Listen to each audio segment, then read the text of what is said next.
Hallelujah. तो मेरे प्रियो, अभी तक के जितने भी हमने सेशन देखे उन सब में से हमने जो बहुत महत्वपूर्ण बात पिछले सेशन में देखी थी वो ये थी, जैसा कि जॉय भाई ने ये आयत बांटी थी लय व्यवस्था की 19वीं आयत, तो उसकी 19वें अध्याय की दूसरी आयत, जिसमें लिखा हुआ था पवित्र बनो क्योंकि मैं तुम्हारा परमेश्वर पवित्र हूं। हमने इससे जस्ट पिछले सेशन में ये सुना था कि किस तरीके से परमेश्वर यहोवा पवित्र परमेश्वर है। परमेश्वर यहोवा वह परमेश्वर है जो प्रतिदिन क्रोध महसूस करता है। परमेश्वर यहोवा वो परमेश्वर है जो उनसे जो गुनहगार हैं उन्हें अशुद्ध जानता है, उन्हें अछूता जानता है। खुदावंद यहोवा वो परमेश्वर है जो बुराई को देख नहीं सकता। खुदावंद यहोवा वो परमेश्वर है जो अधर्म के लिए उसका बदला लेने के लिए हमेशा तैयार रहता है।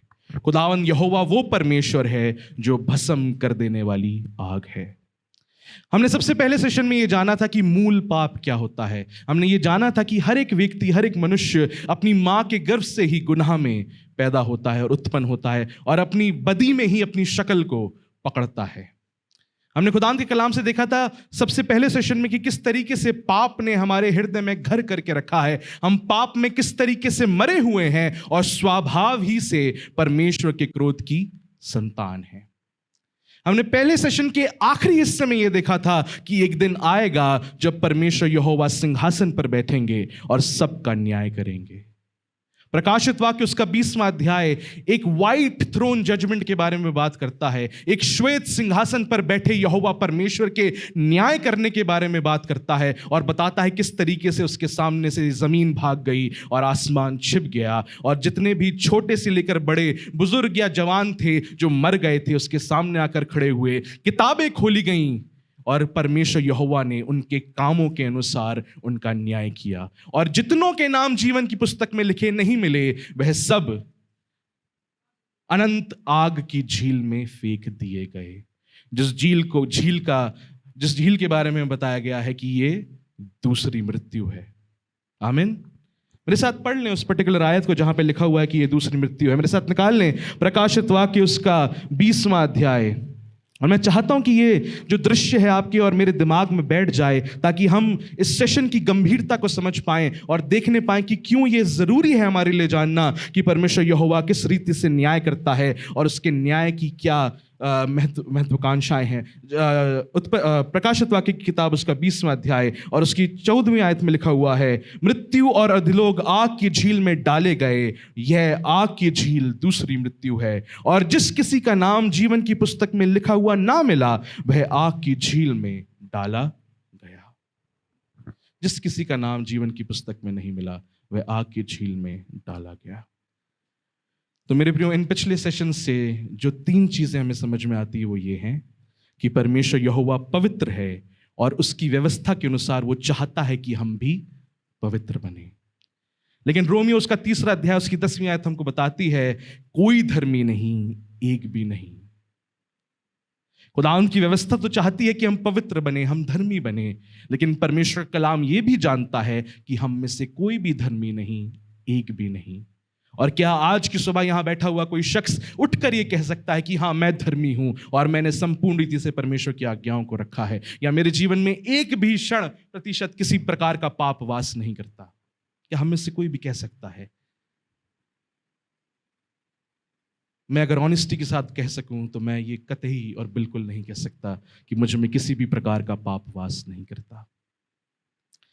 मेरे प्रियो, जब ये 2 सच्चाइयां हमारे सामने हैं तो एक तीसरी सच्चाई भी है जो हमको रोमियो उसके 6वें अध्याय की 23वीं आयत में पढ़ने को मिलती है, और वो सच्चाई है क्योंकि पाप की मजदूरी तो मृत्यु है।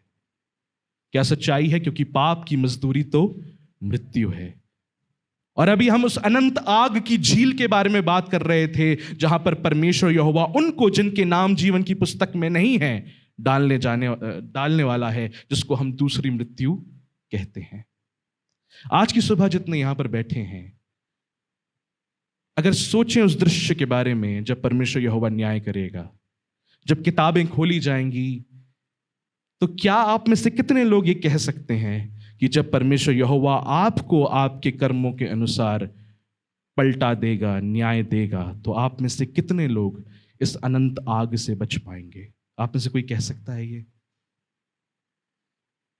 अगर परमेश्वर यहोवा कर्मों के अनुसार किताबें खोली जाएं आपकी और आपके पूरे जीवन को देखा जाए और परमेश्वर यहोवा इस सफेद सिंहासन पर बैठकर आपको आपके कर्मों के अनुसार आपका न्याय करे, तो आप में से कौन है ये जो ये कह सकता है कि मेरा नाम जीवन की पुस्तक में मिलेगा और मैं नरक की आग में नहीं डाला जाऊंगा? कौन है कह सकता है? मेरे प्रियो, आपकी चुप्पी से मैं समझ सकता हूं कि हम में से कोई भी ये नहीं कह सकता। एक जिक्र आपको बताना चाहता हूं जो हमको मिलता है यिर्मयाह उसके 2 अध्याय की 22वीं आयत में। यहां पर खुदावंद यहोवा इस्राएलियों से बातचीत कर रहे हैं अपने दास यिर्मयाह के द्वारा और उनसे कह रहे हैं, चाहे तू अपने को सज्जी से धोए और बहुत सा साबुन भी प्रयोग करे तो भी तेरे अधर्म का धब्बा मेरे सामने बना रहेगा। प्रभु यहोवा की यही वाणी है। यहां पर पता आपको क्या बताया जा रहा है इस आयत के द्वारा? इस आयत के द्वारा आपको यह बताया जा रहा है कि आप चाहे कितनी भी कोशिश कर लें, चाहे कितना भी अपने आप को साबुन से धोने की कोशिश कर लें, जो अधर्म आपके हृदय में बसा हुआ है आप उसे धोकर साफ नहीं कर सकते। हमारे जीवन में हमारे पापों के कारण जो गंदगी हमारे ऊपर लग चुकी है, जो गिल्ट हमारे ऊपर है, जो घिनौनापन हमारे अंदर वास करता है, वो साबुन से और नहाने से निकल नहीं सकता, चाहे कितना भी हम साबुन से घिसकर अपने आप को साफ करने की कोशिश कर लें। और यह आपको बताता है कि ऐसा कुछ भी नहीं है आपके पास जिससे आप अपना उद्धार स्वयं कर सकें। जब हम उद्धार की बात कर रहे थे तो मेरे प्रियो, आप जानते हैं गैब्रियल ने बताया था कि उद्धार का अर्थ होता है छुटकारा। उद्धार का अर्थ होता है छुटकारा। और आज की सुबह शायद अब आपको महसूस हो रहा होगा कि किस चीज से छुटकारे की हमें जरूरत है। इस सेशन में जिस चीज से हम छुटकारे के बारे में बात करेंगे वो है पाप के दंड से छुटकारा। पाप के दंड से छुटकारा। पाप का दंड क्या है? अनंत काल की मृत्यु। और सवाल इस सेशन का यह है कि अब हम इस अनंत काल की मृत्यु से कैसे नजात पा सकते हैं। परमेश्वर पवित्र है, उसकी व्यवस्था कहती है कि तुम भी पवित्र बनो क्योंकि वो पवित्र है, लेकिन हम में से कोई भी पवित्र नहीं है और पाप की मजदूरी तो मृत्यु है। तो फिर हम कैसे न्याय के दिन परमेश्वर के दंड से, उसके क्रोध से बच सकते हैं? ये है इस सेशन का सवाल और ये हम देखेंगे इस सेशन में कि किस तरीके से परमेश्वर का कलाम इसका जवाब देता है। मेरे प्रिय, जब मैं ये सवाल कई लोगों के सामने रखता हूं जो बैप्टिज्म के लिए तैयारी कर रहे होते हैं और उनसे पूछता हूं जब कि आपको क्या लगता है कि ऐसी कौन सी चीज है जिसके आधार पर आप ये कह सकते हैं कि आपको परमेश्वर नरक नहीं भेजेगा, आप अनंत जीवन उसके साथ स्वर्ग में बिता पाएंगे, तो बहुत से लोग जवाब देते हैं हमारे अच्छे काम। जो उत्तर आता है सामने वो ये आता है कि हमारे भले काम अगर हमारे बुरे कामों से ज्यादा होंगे तो परमेश्वर हमें स्वर्ग में जाने देगा। पर थोड़ा सोचें इस बारे में। अगर आपके ऊपर कर्जा 1 रुपए का है, नहीं, अगर आपके ऊपर कर्जा 1 करोड़ रुपए का है, तो क्या आप 1 रुपए देकर उस कर्जे को चुका पाएंगे? और यहां पर तो कोई कंपैरिजन ही नहीं है, क्योंकि आपके पाप की पेनल्टी अनंत काल की मृत्यु है, एक ऐसा काल जो कभी खत्म ही नहीं होता। तो क्या आप इस जीवन के 60 और 70 साल के जीवन के और या 100 साल के भी जीवन में किए गए अच्छे कामों से क्या अनंत काल की मृत्यु को आप चुका पाएंगे? नहीं चुका सकते। एक बहुत साधारण सा उदाहरण है जो कई बार मैं बांट चुका हूं, लेकिन फिर से बांटूंगा क्योंकि बहुत इफेक्टिव है और सरलता से आपको यह समझा सकता है। अगर किसी अपराधी ने ऑलरेडी लॉ तोड़ दिया है तो वो न्यायाधीश के सामने खड़ा होकर यह कह सकता है कि अब मैं भले काम करूंगा और इन भले कामों के आधार पर मुझे जाने दिया जाए? अगर व्यवस्था तोड़ी है तो यह न्यायाधीश का फर्ज बनता है कि उसे न्याय के संगत में दंड दे। तो क्या भले काम उस व्यक्ति को बचा सकते हैं? नहीं बचा सकते।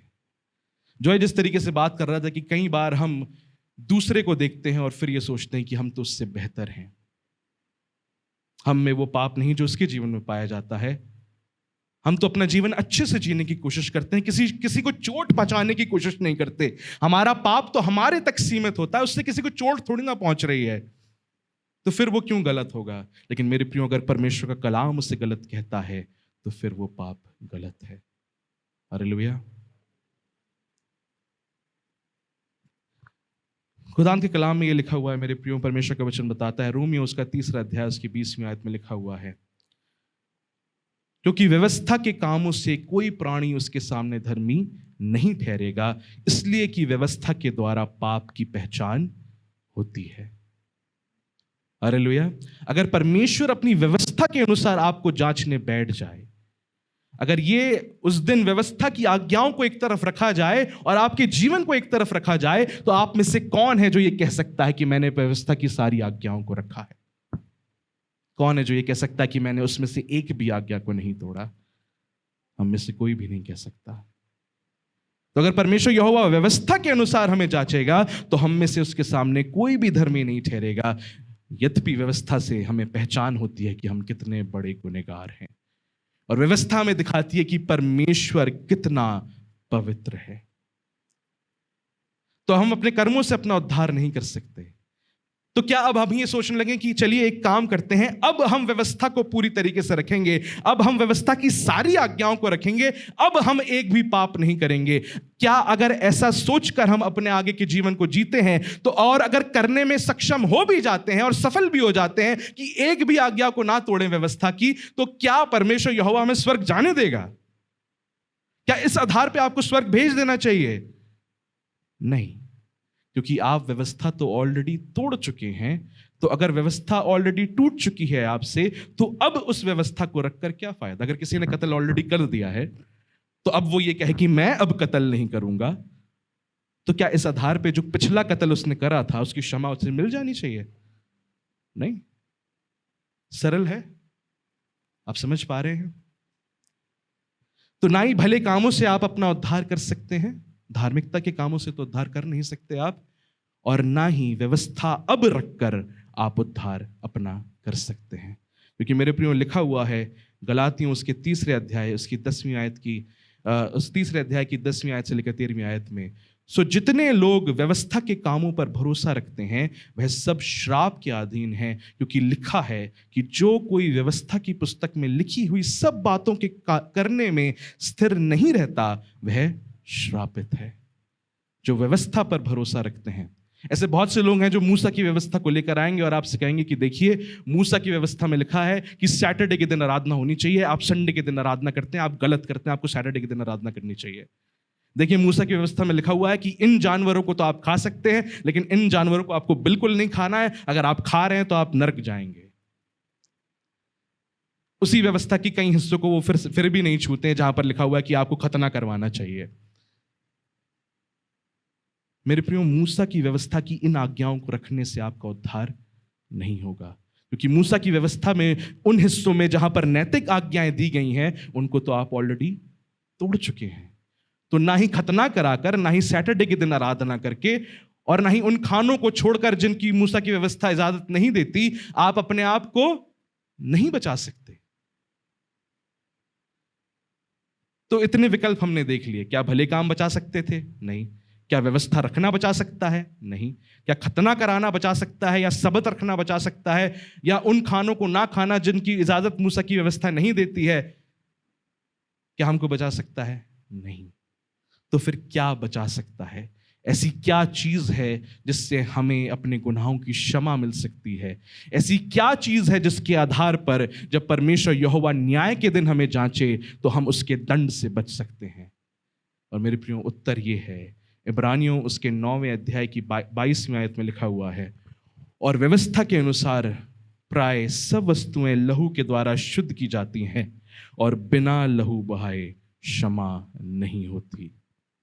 हालेलुया। क्या लिखा हुआ है? बिना लहू बहाए क्षमा नहीं होती।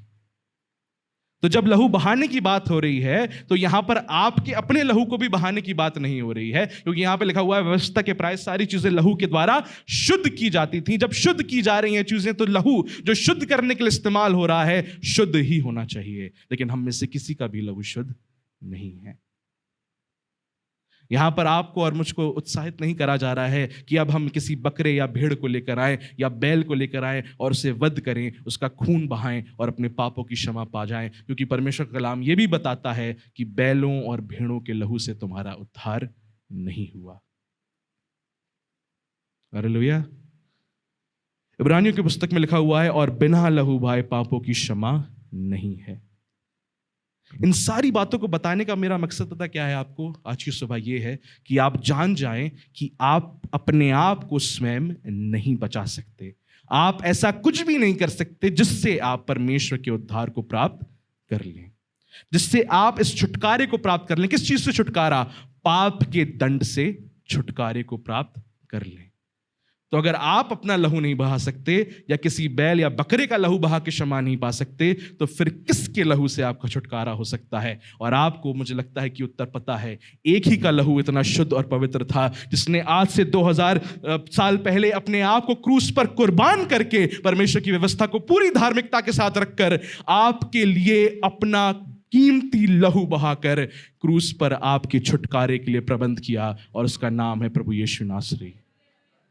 हालेलुया। खुदा के कलाम में लिखा हुआ है, रोमियो उसका 5वां अध्याय उसकी 6ठी आयत से 11वीं आयत में लिखा हुआ है, क्योंकि जब हम निर्बल ही थे तो मसीह ठीक समय पर भक्तिहीनों के लिए मरा। किसी धर्मी जन के लिए कोई मरे यह तो दुर्लभ है, परंतु क्या जाने किसी भले मनुष्य के लिए कोई मरने का भी हियाव करे। परंतु परमेश्वर हम पर अपने प्रेम की भलाई इस रीति से प्रकट करता है कि जब हम पापी ही थे तभी मसीह हमारे लिए मरा। सो जबकि हम अब उसके लहू के कारण धर्मी ठहरे, तो उसके द्वारा क्रोध से क्यों ना बचेंगे। हालेलुया। अगर उसके लहू के द्वारा धर्मी ठहर रहे हैं परमेश्वर यहोवा के सामने, तो फिर हमारे पास यह हियाव होना चाहिए कि न्याय के दिन हम परमेश्वर के क्रोध से भी बचेंगे। हालेलुया। क्योंकि बैरी होने की दशा में तो उसके पुत्र की मृत्यु के द्वारा हमारा मेल परमेश्वर के साथ हुआ, फिर मेल हो जाने पर उसके जीवन के कारण हम उद्धार क्यों ना पाएंगे। और केवल यही नहीं, परंतु हम अपने प्रभु यीशु मसीह के द्वारा, जिसके द्वारा हमारा मेल हुआ है, परमेश्वर के विषय में घमंड भी करते हैं। किसके द्वारा मेल हुआ है? प्रभु यीशु नासरी के द्वारा। मैं बहुत समय तक एक इस प्रकार के वचन को सुनता आया हूं कि आपको कुछ करना पड़ेगा जिससे आप अपना मेल मिलाप परमेश्वर के साथ ठीक कर सकें। मेरे प्रियो, आप कुछ नहीं कर सकते अपना मेल मिलाप परमेश्वर के साथ ठीक करने के लिए। आप केवल मसीह पर यकीन और भरोसा कर सकते हैं, क्योंकि उसने ये संभव करा अपनी कुर्बानी के द्वारा, अपने लहू को बहाकर, अपने ऊपर परमेश्वर के संपूर्ण क्रोध को लेकर जो आपके ऊपर उंडेला जाना चाहिए था, कि आपके लिए संभव हो सके कि आप उद्धार प्राप्त कर लें। हालेलुया। अनंत काल की मृत्यु से बचाने के लिए अनंत काल का परमेश्वर इस धरती पर मनुष्य बनकर आया और आपके लिए क्रूस पर उसने जान दी। इस संसार में ऐसी और कोई चीज इतनी सक्षम नहीं थी कि आपके सब गुनाहों को ढांप सके, केवल मसीह का बहुमूल्य लहू और उसकी धार्मिकता। हालेलुया। वो निष्कलंक परमेश्वर का मेमना हमारे सारे पापों को अपने ऊपर उठाकर ले गया। आमीन। मेरे प्रिय, हमने बात करी थी सबसे पहले सेशन में कि किस तरीके से आदम के गुनाह करने के कारण उसकी जितनी भी संतानें हैं सब गुनाह में उत्पन्न होती हैं। हम मूल पाप के बारे में बात कर रहे थे और रोमियो की इस आयत का भी जिक्र हुआ जहां पर लिखा हुआ था कि एक आदमी के पाप करने से उसकी संतानें भी पाप में उत्पन्न हुई। लेकिन आइए अब हम आगे देखते हैं कि परमेश्वर का उद्धार का सुसमाचार हमें क्या बताता है। अगर हम निकालें रोमियो उसका 5वां अध्याय उसकी 17 से लेकर 19वीं आयत को पढ़ेंगे, तो यहां पर हमें पढ़ने को मिलेगा, क्योंकि जब एक मनुष्य के अपराध के कारण मृत्यु ने उस एक ही के द्वारा राज्य किया, तो जो लोग अनुग्रह और धर्म रूपी वरदान बहुतायत से पाते हैं, वह एक मनुष्य के अर्थात यीशु मसीह के द्वारा अवश्य ही अनंत जीवन में राज्य करेंगे। आदम के द्वारा मृत्यु आई, यीशु के द्वारा धार्मिकता और जीवन आया। हालेलुया। आदम में जितने पैदा होते हैं पाप में होते हैं, यीशु पर जितने यकीन करते हैं धर्मी बनते हैं और अनंत जीवन पाते हैं। हालेलुया। हालेलुया। आगे लिखा हुआ है, इसलिए जैसा एक अपराध सब मनुष्य के लिए दंड की आज्ञा का कारण हुआ, वैसे ही एक धर्म का काम भी सब मनुष्य के लिए जीवन के निमित्त धर्मी ठहराए जाने का कारण हुआ। क्योंकि जैसा एक मनुष्य की आज्ञा ना मानने से बहुत लोग पापी ठहरे, वैसे ही एक मनुष्य की आज्ञा मानने से बहुत लोग धर्मी ठहरे। हालेलुया। तो आप धर्मी कैसे ठहरते हैं? परमेश्वर यहोवा पर, उसके पुत्र पर यकीन करके, उस पर विश्वास करके, क्योंकि उसने आपकी जगह पर परमेश्वर के क्रोध को उठा लिया और अपनी धार्मिकता को आपको दे दिया। हालेलुया। इसे ग्रेट एक्सचेंज के नाम से भी जाना जाता है। Oh what a great exchange,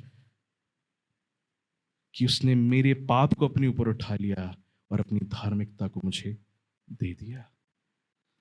इसलिए मेरे प्रियो, खुदा का कलाम बताता है इफिसियों के दूसरे अध्याय की 8 से लेकर 9वीं आयत में, क्योंकि विश्वास के द्वारा अनुग्रह ही से तुम्हारा उद्धार हुआ है, और यह तुम्हारी ओर से नहीं वरन परमेश्वर का दान है, और ना कर्मों के कारण, ऐसा ना हो कि कोई घमंड करे। ऐसा ना हो कि कोई घमंड करे। तो वचन स्पष्ट रीति से बता रहा है, आपको अपनी धार्मिकता के ऊपर घमंड करने की जरूरत नहीं है कि आप कितना और क्या और कितना दान आप कलीसिया को में देते हैं, या कितने भूखों को आप कपड़े पहनाते हैं। अगर आप ऐसा करते हैं तो बहुत अच्छी बात है। अगर भूखों को खाना खिलाते हैं और नंगों को कपड़े देते हैं तो बहुत अच्छा करते हैं, परमेश्वर आपको बरकत दे। लेकिन ये काम आपके लिए घमंड का कारण नहीं हो सकते कि इनके आधार पर आप परमेश्वर के स्वर्ग में प्रवेश करेंगे। हालेलुया। विश्वास के द्वारा अनुग्रह ही से तुम्हारा उद्धार हुआ है, और यह तुम्हारी ओर से नहीं वरन परमेश्वर का दान है। हालेलुया। रोमियो उसके 3 अध्याय की 21वीं आयत से लेकर 24वीं आयत में लिखा हुआ है, पर अब बिना व्यवस्था परमेश्वर की वह धार्मिकता प्रकट हुई है जिसकी गवाही व्यवस्था और भविष्यवक्ता देते हैं, अर्थात परमेश्वर की वह धार्मिकता जो यीशु मसीह पर विश्वास करने से सब विश्वास करने वालों के लिए है, क्योंकि कुछ भेद नहीं, क्योंकि कुछ अंतर नहीं है, किसी में कोई भी अंतर नहीं है, इसलिए कि सब ने पाप किया है और परमेश्वर की महिमा से रहित हैं, परंतु उसके अनुग्रह से उस छुटकारे के द्वारा जो मसीह यीशु में है सेंत मेंत धर्मी ठहराए जाते हैं। सेंत मेंत मुफ्त में धर्मी ठहराए जाते हैं। मेरे प्रियो, गलातियों उसका 3 अध्याय उसकी 11 से लेकर 13वीं आयत में लिखा हुआ है। इससे जस्ट पहले की हमने एक आयत पढ़ी थी जहां पे लिखा हुआ था कि जो पूरी व्यवस्था को रखने में चूक जाता है वो श्रापित ठहरता है। हमने पढ़ा था गलातियों में लिखा हुआ है। अब यहां पर लिखा हुआ है कि किस तरीके से मसीह यीशु ने उस श्राप को जो व्यवस्था को तोड़ने के कारण आपके ऊपर आना चाहिए था अपने ऊपर उठा लिया। लिखा है, पर यह बात प्रकट है कि व्यवस्था के द्वारा परमेश्वर के यहां कोई धर्मी नहीं ठहरता, क्योंकि धर्मी जन विश्वास से जीवित रहेगा। पर व्यवस्था का विश्वास से कुछ संबंध नहीं, पर जो उनको मानेगा वह उनके कारण जीवित रहेगा। व्यवस्था कहती है तुम मेरी इन आज्ञाओं को मानो तो तुम जीवित रहोगे, लेकिन हम में से किसी ने उसकी आज्ञाओं को नहीं माना, तो हम में से कोई भी व्यवस्था के अनुसार तो जीवित नहीं रह सकता। मसीह ने जो हमारे लिए श्राप बना, हमें मोल लेकर व्यवस्था के श्राप से छुड़ाया, क्योंकि लिखा है जो कोई काट पर लटकाया जाता है वह श्रापित है। मसीह हमारे लिए श्राप बन गया ताकि हम व्यवस्था के श्राप से छुटकारा पा लें। हालेलुया। गलातियों उसके 2 अध्याय की 21वीं आयत में लिखा हुआ है, मैं परमेश्वर के अनुग्रह को व्यर्थ नहीं ठहराता, क्योंकि यदि व्यवस्था के द्वारा धार्मिकता होती तो मसीह का मरना व्यर्थ होता। हालेलुया। अगर व्यवस्था के द्वारा धार्मिकता होती तो मसीह का मरना व्यर्थ होता। मसीह ने इसलिए आपके लिए क्रूस पर जान दी और अपने लहू को बहाया, ताकि आप एक दिन जब न्याय के दिन परमेश्वर के सिंहासन के सामने खड़े हों, जब किताबें खोली जाएं और जब बहुतों का जो जजमेंट है उनके कर्मों के अनुसार हो रहा होगा, तब आपको आपके कर्मों के अनुसार प्रतिफल ना देकर परमेश्वर यीशु के कर्मों के आधार पर और उसकी धार्मिकता के आधार पर, क्योंकि आपने पश्चाताप करके उस पर विश्वास किया था, इसलिए आपको दंड से हटाकर उसके राज्य में प्रवेश करने देगा। हालेलुया। और आपका नाम जीवन की पुस्तक में होगा, इसलिए नहीं क्योंकि आप योग्य थे, इसलिए नहीं क्योंकि आप अच्छे थे, पर इसलिए क्योंकि परमेश्वर दयालु है, जिसने आपसे इतना प्रेम किया कि अपने इकलौते पुत्र को कुर्बान कर दिया। हालेलुया।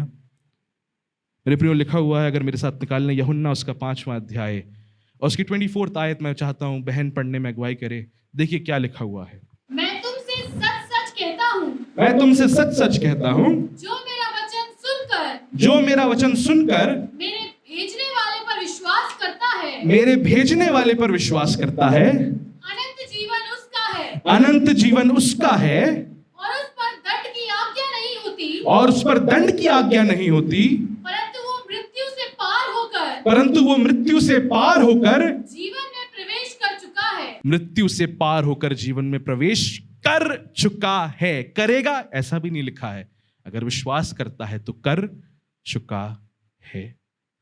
हालेलुया। ये है जस्टिफिकेशन मेरे प्रियो, ये है आपका परमेश्वर यहोवा के सामने धर्मी ठहरना।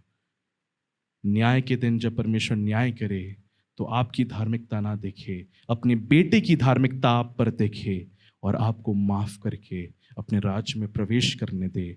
ये है जस्टिफिकेशन। हालेलुया। और ये धर्मी ठहराया जाना मेरे प्रियो केवल विश्वास के द्वारा होता है, केवल विश्वास के द्वारा। और यहां पे से बैठकर प्लीज इस पर भी घमंड नहीं करेगा कि क्योंकि मैंने विश्वास करा था, क्योंकि मैंने पश्चाताप करा था, इसलिए मैं स्वर्ग जा रहा हूं।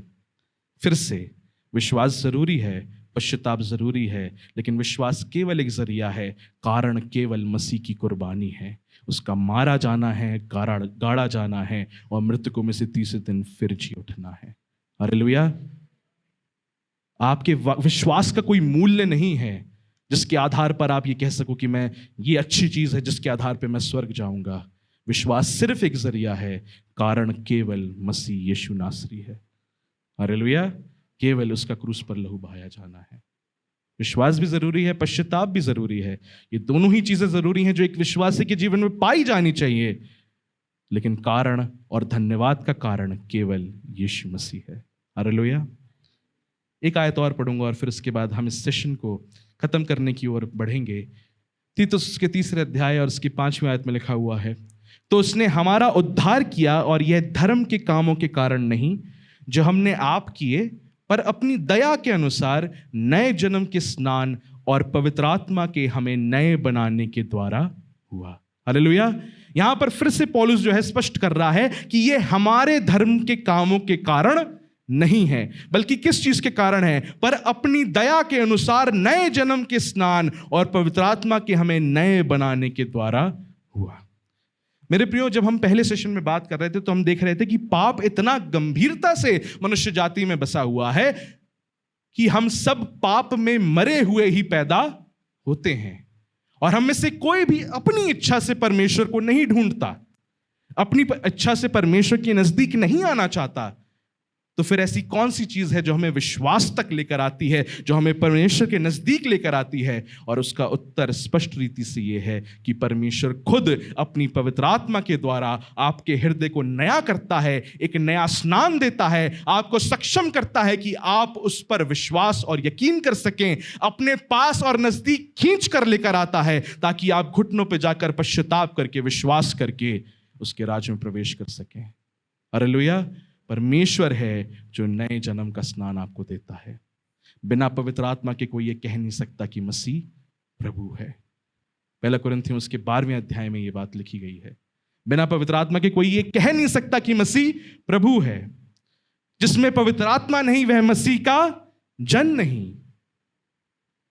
जितनों को परमेश्वर ने, पिता ने मुझे दिया है, वह सब मेरे पास आएंगे। हालेलुया। ये सब क्या बताती हैं बातें? कि अगर आप आ भी रहे हैं, विश्वास भी कर रहे हैं, तो वो भी इसलिए नहीं क्योंकि आप औरों से भले थे या बेहतर थे विश्वास करने में, वो इसलिए क्योंकि परमेश्वर ने दया से आपको अपने पास खींच कर बुलाया है। हालेलुया। और जब आपने सुसमाचार पर यकीन करा, विश्वास करा, तो उस वचन के द्वारा आपने नया जीवन प्राप्त किया है। हालेलुया। तो परमेश्वर ही है जो आपको धर्मी ठहराता है। आमीन। परमेश्वर इस कलाम के द्वारा आप सबको बरकत और आशीष दे। आइए हम लोग प्रार्थना करेंगे और इस सेशन को खत्म करेंगे। परमेश्वर, मैं धन्यवाद देना चाहता हूं खुदा कि आज की सुबह आपने ये मौका दिया ताकि हम इतनी महत्वपूर्ण बातों को आपकी कलीसिया के साथ बांट सकें। प्रभु जी, धन्यवाद परमेश्वर। मैं आशा करता हूं खुदावंद कि ये कलाम खुदावंद आपकी कलीसिया के हृदय में बैठा होगा। प्रभु खुदावंद, मैं तो सक्षम नहीं हूं खुदा की चीज़ों को स्पष्ट रीति से पहुंचा सकूं। मैंने तो कई गलतियां करी होंगी खुदा, लेकिन मैं पवित्र आत्मा चाहता हूं उन सभी बातों को जो सही थी आप उनके हृदय में बिठा दें प्रभु जी, और वो उनके हृदय को छोड़कर कभी ना जाएं। परमेश्वर, सारा आदर सारी महिमा आपकी है। यीशु मसीह के नाम से मांगते हैं, आमीन।